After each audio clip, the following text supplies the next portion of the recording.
Hi everybody and welcome to The Money Man. I've got a special guest for you today, Francois van Coke. Welcome to the show. Thank you so much. So good to be here. Fantastic to have you. And I've got Mark Keohane, who often accompanies me. And you guys grew up in the same hood, so I thought that I'd... Yeah, we're both from Llandudno.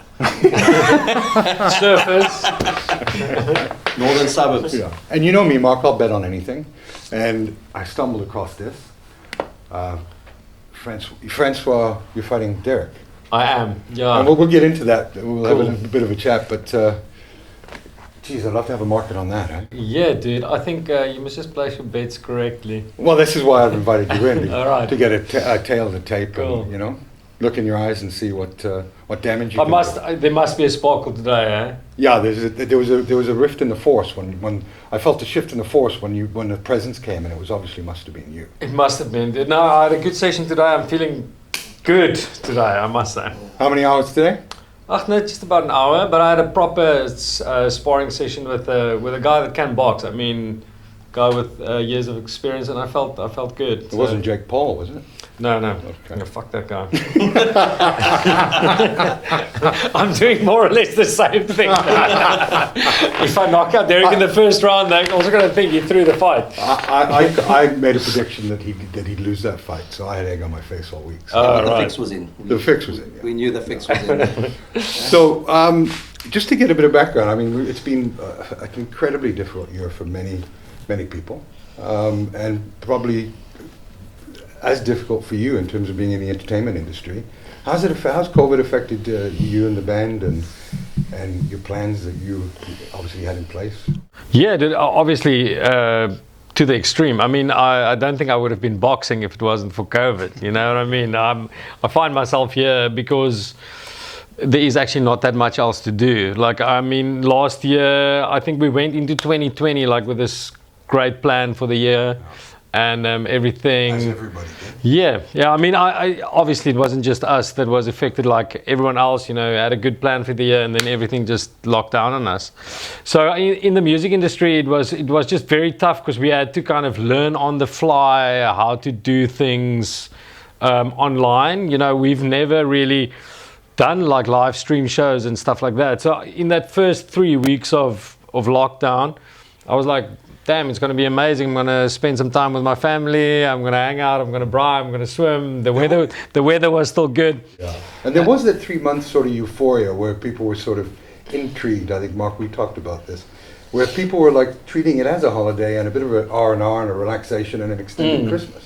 And then after the 3 months ended, it was like... Yeah, then you realize like, oh shit, like this thing's not going to pass as quickly as we thought. So then we kind of got stuff in line, and I did my first online show from my house. I got a dude with a permit to bring me streaming equipment and a camera to my house. I did like a show on my own, pulled my own sound for the first time in like 10 years, played my first show on my Ace, in my living room with like a bed there and a cot there and a camera there. It was like super weird. And that went kind of well. And, you know, people watched it and listened to it because people were starved for music. And then we kind of developed the online shows and the productions got better. Obviously, the looser the lockdown became, we can get more people involved. But then we realized it actually gets harder to actually sell a ticket the looser the lockdown is, because people can do other things. And so then I think like over the year we did like a bunch of live stream shows, but the numbers kind of started weighing down towards the end of last year. We did one early in this year, and it just started becoming a lot harder to sell a ticket because people have got other options. And also they want to connect with you. Exactly. People can go out now, they can do stuff, then they have to stay at home to watch a show on their computer or on TV, you know what I mean? So it was good for what it was, but it will never replace, you know, a band in a room with a crowd. That will never be replaced by that. And I imagine the energy that you get off performing in front of a live audience is... Well, we've seen that with sporting events. We've spoken about it for the last year. Try and watch a rugby match or a soccer match without crowds. Yeah. It's soulless. And it looks like you're doing that FIFA kind of e-gaming. Yeah. So I can just imagine, as you were saying, 80% of your show comes from what you're getting back from the Exactly, audience, yeah. and that energy that you draw from it, and then what you're giving them back. It must have been the hardest thing you've ever done, is to try and replicate that. Yes, yeah. We did things like Zoom rooms where we can actually see people watching us, because that kind of helps to know that there's actually people out there. But it's still not the same thing as that energy in the room. It's funny that you say that the sporting events are so weird, because actually I saw Dwayne Vermeulen at another thing that we did together, a TV thing for charity, but he was styling in this time when there was no one in the crowd. So he's obviously better when people aren't watching him. He was like player of the year, like Bulls forward of the year with empty stadiums. He's better like that. Like, I don't know, maybe he's the only guy that shapes like that. It reminds me of Orchid Brits back in the day, the pole vaulter. Yeah. And every time he would go close to 6 meters, he would be drummed up, him and Bubka. He's going to beat him, and then he would completely stuff it up. And we were having to Robbie Kempson's housewarming, all the Stormers players were there, all the Sharks players were there, and Orchid was there. And he had just gone over 6 meters. But at Stellenbosch at Kutsenberg on his own. Oh, yeah. And then I said to him, but he said, my fuck man, daar's niemand daar nie, dan gaan ek voor 6 meter. I said, but when Boepke's there and you're there, it's 5'6". Yeah. And I kind of figured out maybe it's the crowd that doesn't get him up. He needs to actually have that silence. Maybe he's like Dwayne. He's better he would have no loved the pandemic if it was in his prime now. Probably be jumping 6'2". Yeah, so it was an interesting time for us, but I mean, also for us, it gave us a lot of time to be creative. So I wrote with a bunch of people that I probably never would have, wrote songs with people, from my little office, I guess. I did a collab with Matthew Mole. He was up in Joburg, I was here. We kind of recorded the stuff in our home studios, and something that we put out eventually.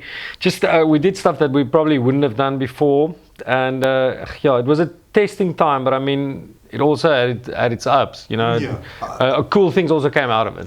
I think at one stage, like the first 3 months especially, there was sort of an overwhelming sense of humanity and people wanting to reach out to each other, which certainly helped during those times, which probably led to some, like you say, some great creativity and opportunities that you wouldn't have normally explored. For sure. Has it rejuvenated your list to perform again, for the day that there's 10,000, 20,000 people there that you can?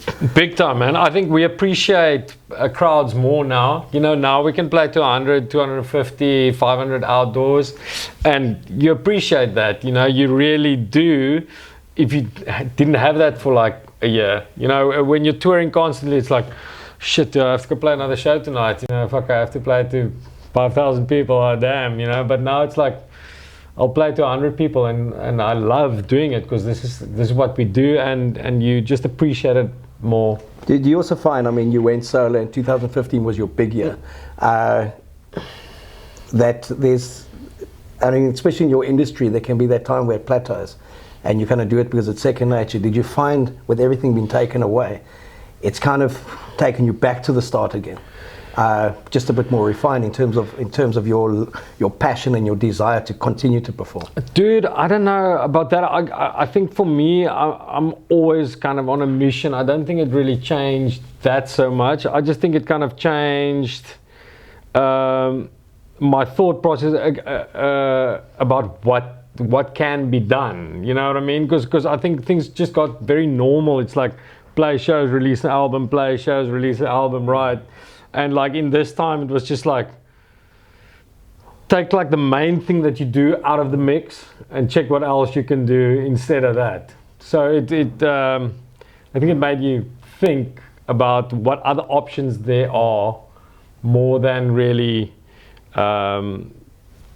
refocus on one specific thing again. You know what I mean? And I mean, like looking at obviously your fight with Derick, like how did it come about that you're performing now, you're kind of starting to get creative and all that. All of a sudden now it's rugby meets rock. And geez, I I mean, Bucky's Boot is going to come for Derick if he doesn't win. I can tell you that much. When rugby meets rock. So, but why Derick? I mean, 17 years ago, Brayton kind of sorted him out at Kamstaldra. So he was already sorted out. Is that what you're saying? Yeah, live learn. Dude, it's I can tell you the real story and the other story. I told him quickly before we started chatting here, but basically it's the ticketing company that sold our tickets for all the live stream events we did. They kind of thought it would be a good idea for me to have a fight with some kind of sporting dude, and why not the Bullet? yeah, dude, I think everyone wants to fight him. I mean, I think he's definitely on the cards for the next box up. If there's talk about a next fight, everyone mentions the Bullet. Well, you're actually getting to do what most men fantasize about, right? You're a rock star. And I watched this morning. My son thought that I was punishing him because he's from Canada and he just doesn't get Afrikaans, and he struggles at it. So there I'm listening to your music, listening to Karen Zoe and Tashay, sorry. Beautiful music. Yeah. And he was like, "Oh, he's like, Dad, get away with this Afrikaans bullshit." Yeah. No, he's just like, he thought I was taking the piss. You know? Oh. Yeah. He was like, "What? Why are you doing that to me?" Because he has a day off today. Anyway, so you to me, and maybe I can answer the question and then he can answer it. But you're living your dream. You're getting to fight somebody in an arena, people surrounded by people cheering for or against you. You know, I don't know the culture very well here in terms of. I imagine that you'll probably be people be cheering for you. But he is from Pretoria, isn't he? Yeah, he is from Pretoria. But I mean, for me, the arena where we're boxing is actually where I had my two biggest shows of my life. The Sun Arena, that's like, I did my Francois van Coke and Friends show there, 2018 and 2019. That's like kind of my career-defining shows, I think. So for me, I think it's like rather me coming home than him. Yeah. He's up the road at Loftus, you know what I mean? There they sang Liefling to him, not at the Sun Arena. But I mean, dude, it is because we are fighting, and for me, I don't have that much to do. It's actually the ideal thing for me at the moment. You know, I can get fit, I can train, and I can go all out on something completely different from what I do normally. So it is kind of like, I guess, a dream. Like I'll tell my friends, this is my last shot at sporting glory, man. At 40, it's my last shot. I'm going to give it a full bash. Well, yeah. I mean, you're blessed and lucky in that way, because I mean, I remember when I stopped playing sports, every year I'd say, I'll do something next year, you know, and it's just fucking the years slip away. So you're still a young lad at 40, and to get to be trying to knock the shit out of somebody. Name me a kid when we were growing up. I don't know about now with the snowflake generation and these young kids that complain about everything, but when we grew up, we'd always have 2 pairs of gloves. The dads would say, "I'll put those on." I had 4 brothers, and we were an Irish family, so we were fighting every day. When we grew up, you didn't have gloves. You just had to use your mitts. Yeah, like okay, gloves. You came from the southern suburbs. The other thing is, we're from the northern suburbs. I've had plenty of bar fights, but I never won. So this will be the first fight that I ever win. And your professional record's 0-1. Let's chat about you lost that fight. I did lose a fight. It's not professional, the amateur record. Okay, yeah. so this is actually my first professional fight because I'm actually getting paid for it. Cool. But I lost. I fought Rob van Vuren. Very controversial, I guess. Obviously, Yeah. I thought I won. Yeah. Rob is a good mate of mine. Yeah. A great sportsman, also a scrum half like me. He's in super good shape at the moment. He wasn't in that great shape when we had the fight, but me neither. We fought 3 rounds and he won on points. But I really thought I won. It was like he was bleeding and he had a black eye, but probably a Russian judge involved. Yeah, must have been the ref. Something wasn't right there, bro. But he won, and I love him. He's a great guy, and he's in amazing shape at the moment. I actually should invite him for a sparring session now. Yeah, I'd like to see that. So it would. So after you knocked lumps out of each other for 3 rounds, or how many rounds you did it with Rob, what was it like afterwards? Cool. No, we were exactly the same before and after the fight. There was no hard feelings. But there's no holding back, I imagine, during the fight. No. It's weird if you actually fight someone that you're friends with, if you can see the fear in their eyes and you keep on jabbing that fear into them, you know. It's a weird feeling, but yeah, no love lost whatsoever. Oh, cool. And how did it feel? That was your first fight in a ring. Now, how did it feel getting that first punch? You know, Mike Tyson used to always say everyone had a plan on how to beat him till he hit them. Until somebody changed the face. Yeah, how did that feel? Yeah, dude, to be honest, I've been punched hard when I was a lighting. So I've felt that when I was a kid already, you know, like where someone hits you and it actually goes black. So I felt that when I was young. So, I mean, I'm not so scared of getting punched. It's more about me landing punches that I want to get right. And Derick, I mean, you know that he went into the ring with Brayton under a tree and it didn't go well for him. I don't know the story that well. Maybe you can tell us. Yeah, no, apparently it was just one. Tell it in Afrikaans, Mark. Ja, one phrase. Moet ek teen hom beklei? Ja. Braytie, wat nou? Oh, fuck, my neus is af. Wat nou? Nou moet jy beklei.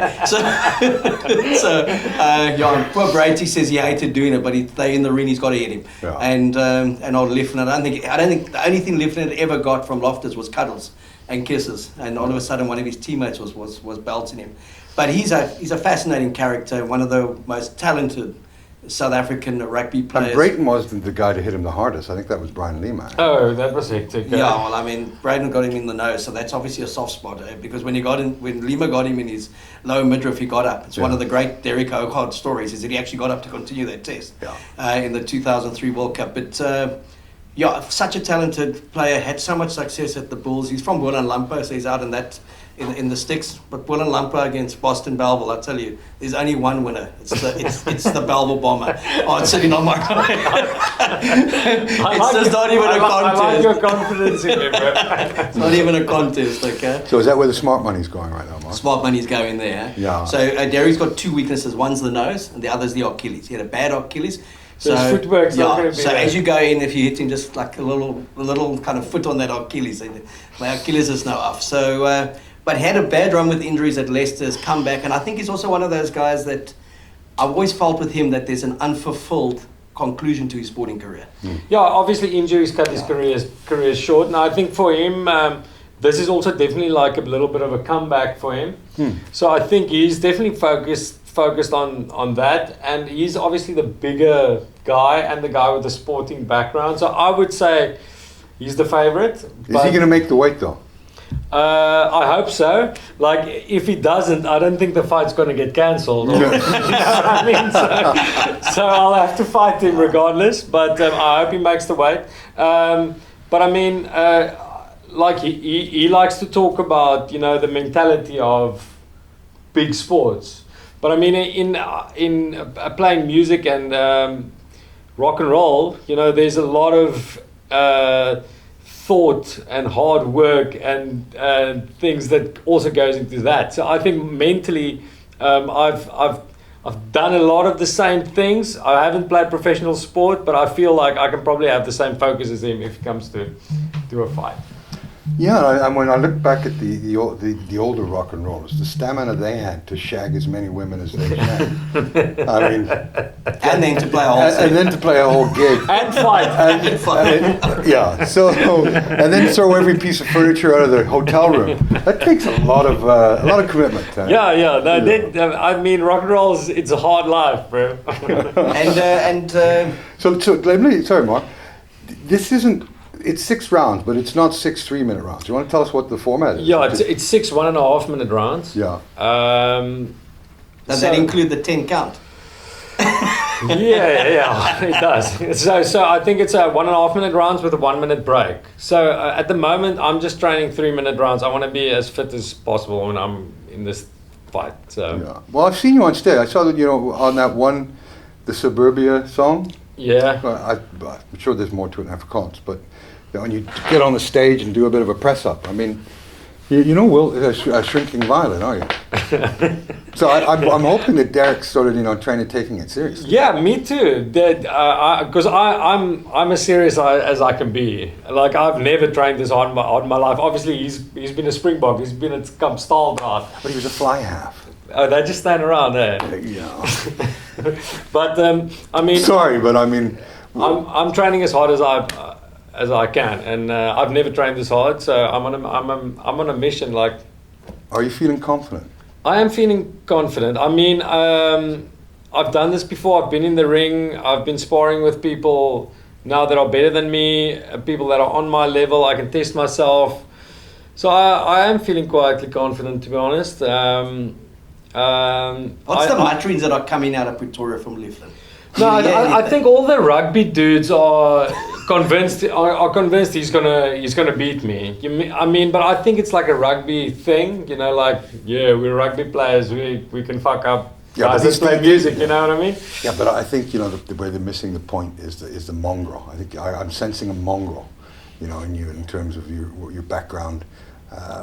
And the mongrel, I like it. There's a good analogy when Jaapie Mulder played for the Springboks in '96 against Stefan Glass for France in Paris and absolutely mongreled him. Yeah. One of the French rugby writers, and they're very poetic in the way he described it. He said picking Stefan Glass against Jaapie Mulder was like inviting Mozart to a hard rock concert. It was never going to happen. I have a little bit of a feeling like this, that you haven't got a hard rocker coming up against you. You've got a bit of a Mozart. So that's why I'm confident. And with the greatest respect to Derick, he's a lovely bloke, but he's going to take a beating. I want to know, though, if you knock him out in the first round, do the rules allow for that, or do you have to take it to 6? No, the rules are open for I can knock him out in the first round, but I don't think that's going to be my approach. I think the way he's going to come into the fight, because he's heavier than me and he's a bigger oak, I think he'll probably try and knock me out in the first couple rounds. I'm saying he's bigger than what he was when he was playing rugby, right? Okay. I think he's going to come hard at me, and that's why I'm working hard at my defense, and I'm going to keep him out for the first 2 rounds, and then I'm going to climb into him. So you're saying he's going down in 3? I'd say around 3, 4, 5, before 6. So you're using the first 3 rounds to show people your skill before you knock him out. Okay. Well, maybe as a rugby mate there, or want to put 10 grand on Derick, I'll put 10 grand on you, and whoever wins will donate it to charity. So charity! Have a good night. No, we'll pick a charity. How does betting on a fight like this works? Who sets it up? Well, there's nobody that's running a market now. Maybe one of the bookmakers will take it up. I'll have a chat with the guys that I speak to. But it's tough to bet on something where they don't have the information. Yeah. So hopefully, I can give them a bit of information. Yeah. And maybe it'll be something to interest them, but I can't guarantee it. But I'll bet on it. Cool. I'll run a little book. Okay, so our money's on. On the Boston, yes, what do you call it? The Belville Bomber. The Belville Bomber. Belville Breaker, wherever you want to go with this. Manne, hier kom dit in. Vir Derick wil ek vra, is jy reg? Is julle boys reg? And he's a farm kid, okay? Boland Lampo meets Belville High. On the rugby field traditionally, Boland Lampo wins. Not in 1998 when I was in matric. In the suburbs. Really? Yeah, we actually beat Boland Lampo when I was in matric. 1998. The veld or in Belleville. In Belleville, yeah. But when you take the Boland Lampo oak into the suburbs, it's like big lights there for him already. So let's explore that for a second. You have a love for rugby, obviously. I love rugby, yeah. Who was your favourite player? Did you have a favourite player? Yeah, I think so. I was a scrum half, so I guess Joost was one of my favourites. Yeah. On the province side, I don't think we really had a very strong scrum half in the 80s and 90s. I think it was like Freddie Ferreira,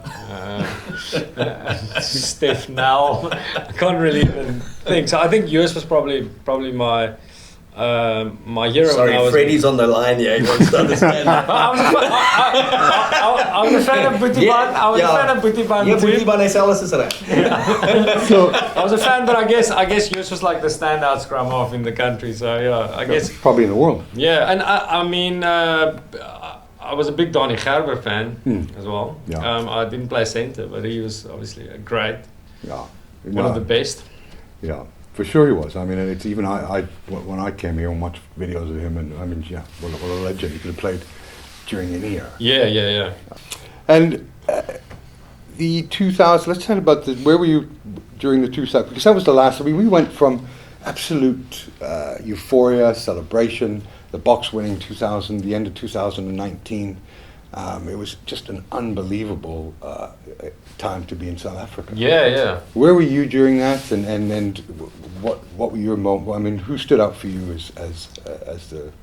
as the players, the Bok players? Oh yeah, I watched the final in Langebaan with my family. So I wouldn't say my family is like really into rugby, but I mean everyone was in a Boks shirt in Langebaan, so it was quite different from what we normally would do. You know, my dad really supported my rugby playing when I was a kid, and he would take me to Newlands all the time, but he was never like obsessed like me. So he would fall asleep in the stands.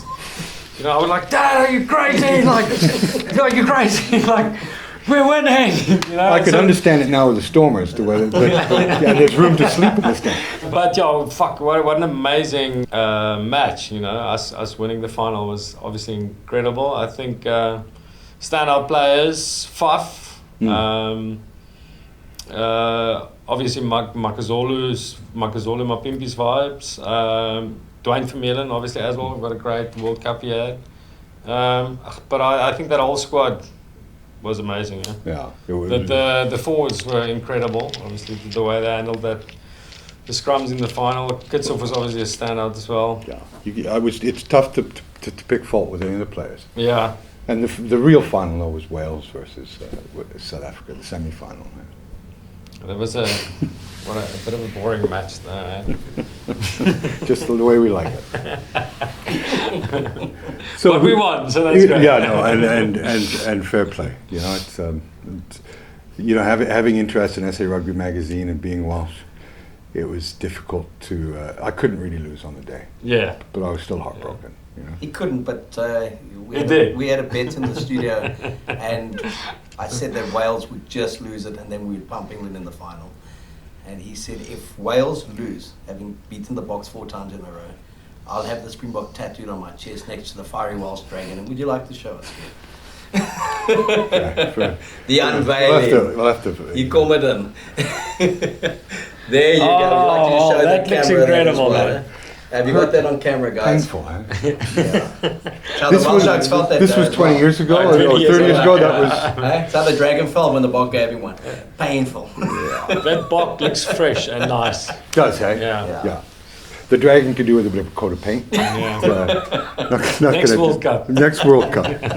So, were you a fan of Derick Hougaard? Let's try and wrap it up and get back to that. To be honest, man, I love rugby, and I obviously supported him when he played for the Boks, but I wouldn't say I was ever a Derick Hougaard fan. I'm a Stormers man at heart, you know, being from the northern suburbs of Cape Town. So I wouldn't say I was a Derick fan. Supported him when he played for the Boks, definitely. Okay, and are you going to win this fight? Yes, I'm going to win this fight. What round? I would say, we spoke a little about the third. I would say let's go for the 5th TKO. Fifth round TKO. Are we going to hear the infamous words of Derick? My neus is off. But no. I hope so. Right team, my neus is off. But no. No. I mean, I'm not. I don't really want to make claims of like when I'm gonna win the fight. But I mean, all I can say is I'm working towards a victory, and I'm focused on that. Is this back to back or a trilogy? Back to back. So there will be a rematch regardless. Yeah. Derek will have to. He's gonna have to say if he wants a rematch. Okay. So I'm gonna come up for that fight. I keep saying down, but it's up. People in Gauteng get it wrong all the time. They say they're going up to Cape Town. I'm like, I know. Other direction. Yeah, I've been mispronouncing it for 25 years. When is the fight? When can we see it? How do you see it? Do you have information? Yeah, 29th of May. If you're anywhere in the world, you can watch it live stream. You can get your tickets on itickets.co.za. You can also get a ticket for the event. I think there's only about 140 left. it's like a VIP ticket, so it's it's an expensive ticket. But it's at tables inside the Sun Arena. Then there's also a screen outside that can hold 500 people. Then they also have it. They're going to have it at 5 new metros around the country as well. So you can actually go sit there with a popcorn and a slush puppy and watch.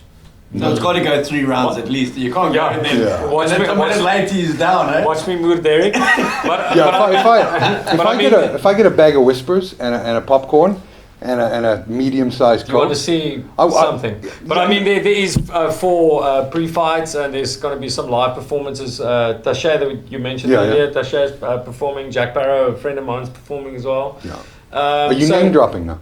Yeah, I am. My friends are performing. They're not Derick's friends.